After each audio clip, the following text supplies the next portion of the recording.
welcome back to my channel. So as the holidays, look, they're coming up, so I thought I would give a little cheeky gift from me to you and show you just how delicious and just how easy it is to make our own homemade ravioli with spinach and ricotta. I mean, who doesn't love ravioli, right? It's pasta parcels perfectly portioned to pop in your mouth. It's easy, it's fresh, it's homemade, and some would say it's fun to make.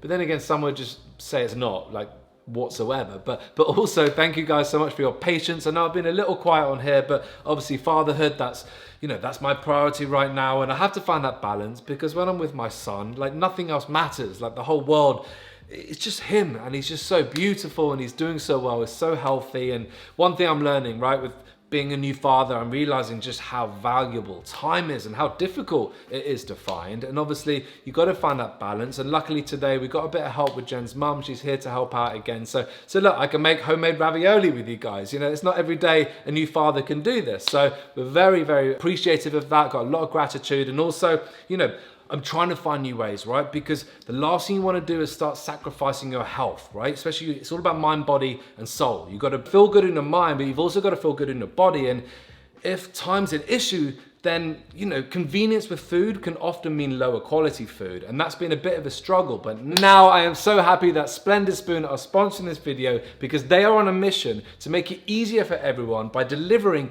delicious, plant-based, nutritious, ready-to-eat meals straight to your doorstep, which is perfect. And they come so small and perfectly portioned.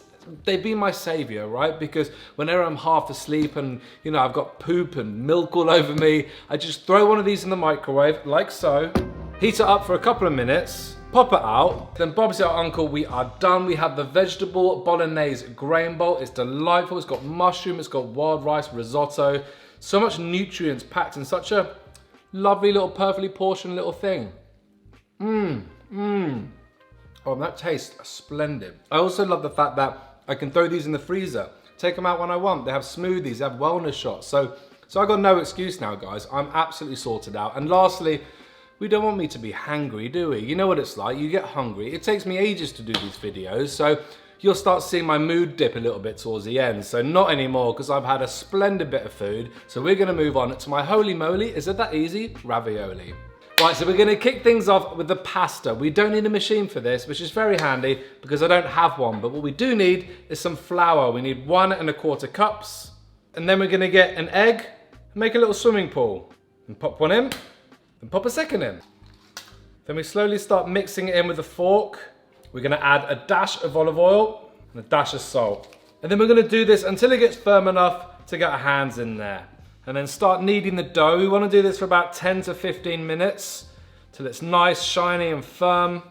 So a few days ago we had Lennon's 100-day celebration. And for anyone that doesn't know, in Korean culture, that's like a tradition to celebrate your 100 days, because back in the day, a lot of babies didn't last that long, which is really sad to find out the kind of history behind that. But it just showed more, you know, more gratitude and love and so much appreciation for the health that our child has and the love and support he has as well. So it was a beautiful day, and he was so well behaved. He was in a hanbok, he had all the gear on, and everyone was giving all the love and attention. He was loving it. He was loving it, just like his dad. Loves it. Right, as you can see, the dough is starting to form nice.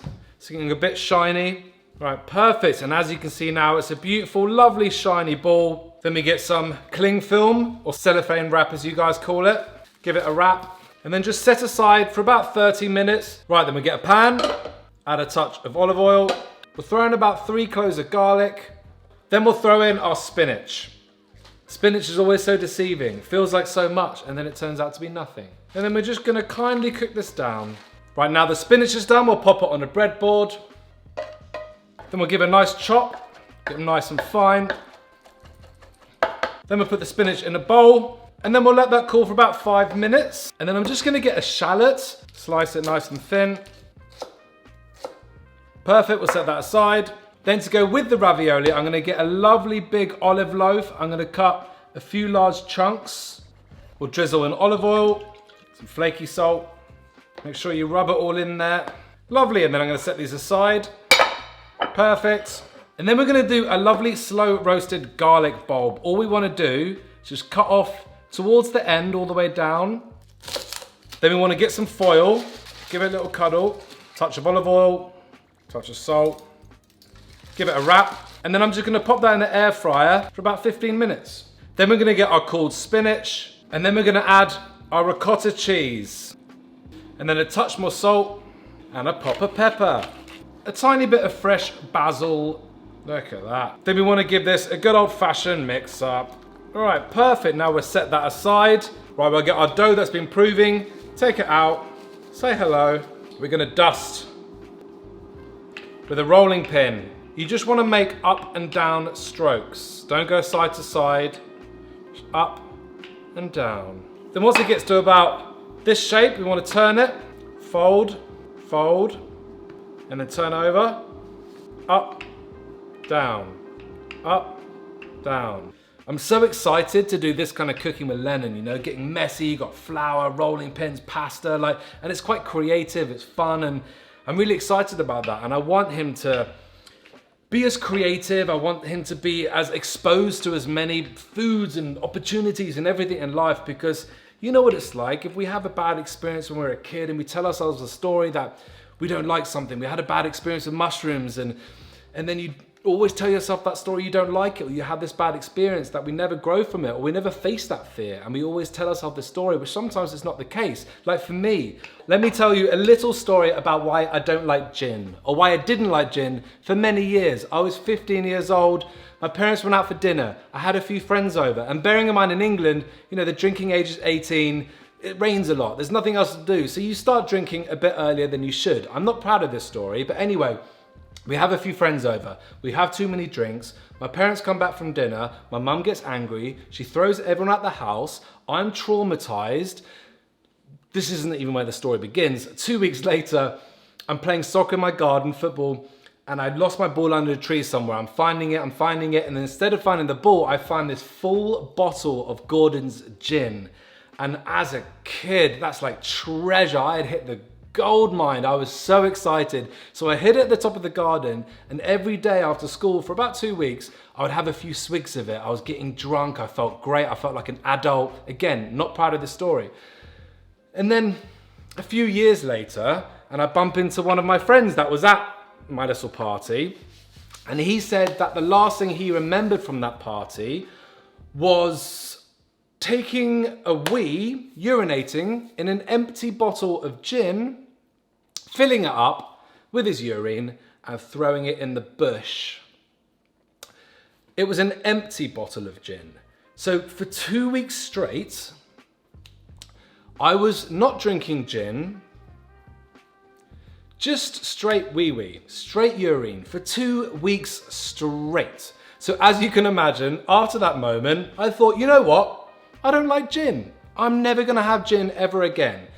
And I didn't for many years. And it wasn't until a few years ago I was thinking about that story, and then I was thinking about, you know, how much a thought plus a thought becomes a belief. We all tell ourselves these stories about how we had a bad experience with mushrooms, so we can never have that. I can't go ice skating because once I fell over, and all these kind of things that I got over that and realized, like, why do I have a problem with gin? Obviously I had this weird experience, but I just get over it. I pushed through it. And now I love gin. I just make sure I know who's pouring it, you know? Right, and then we want to cut it down the middle, put them next to each other, and then we want to try and stretch them out nice and even and thin and match on both sides. Right, so we're gonna get our spinach and ricotta mix, and then we want to make 12 little balls. Lovely. Then we want to get a brush with water and just go down the edges. This just helps the ravioli stick to each other. Then we just want to slice off the sides, neaten it up, and then we'll get our other side and just lay this over the top. Then you want to gently just press down with the fingers to kind of seal all the edges down. Here's where we get our knife and go down the middle. Make sure there's enough gap between them. Then we'll get a fork, press down on this, seals in the edges and makes it look lovely. Now these raviolis are looking lovely. Let's get a pot out, add some boiling water, some fine salt. We'll get it nice and hot, then we'll add them in, and these only need about 3 or 4 minutes, and you know when they're done because they'll float to the top, easy. Now we'll set these aside, Get the frying pan back out, throw in some olive oil, we'll throw in the shallots, a couple of cloves of garlic, fresh basil. We'll give it a mix around. Then one by one, we just want to get the ravioli nice and coated. Absolute dream, guys. Gonna add some more salt, some more pepper. Right, the ravioli is looking lovely. We are good to serve. Get some arugula for the base. Then we add them one by one. Then we'll add some toasted pine nuts that I forgot to film. Then just top with some pecorino flakes. Wow, look at that now. Oh, holy moly, wasn't that easy? Ravioli is good to serve. And then last but not least, we're gonna get a flat pan. Then we're gonna add a nice oiled bread. And we just wanna fry these for a couple minutes, both sides, so they get browned. Right, we'll add our bread. Then we'll add our lovely roasted garlic, some spinach and ricotta left over, and a lovely dash of olive oil. Now our bread is ready and we are good to serve.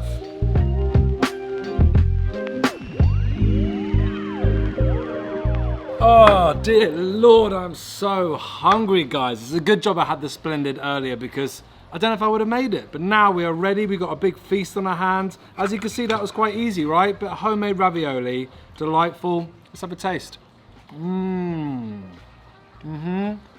There's just something about homemade pasta that just tastes so fresh. It's got the texture, it's got the bite, all of it. It's just fantastic. But let's get onto the bread. Oh, this garlic, it just pops out like a pimple. Again, not a very good visual while I'm trying to get you guys hungry, you know? We got pimple popping garlic and gin for urine. Thank you guys so much for watching. Thank you, Splendid, for sponsoring this video, and we'll see you guys in the next one. Bye.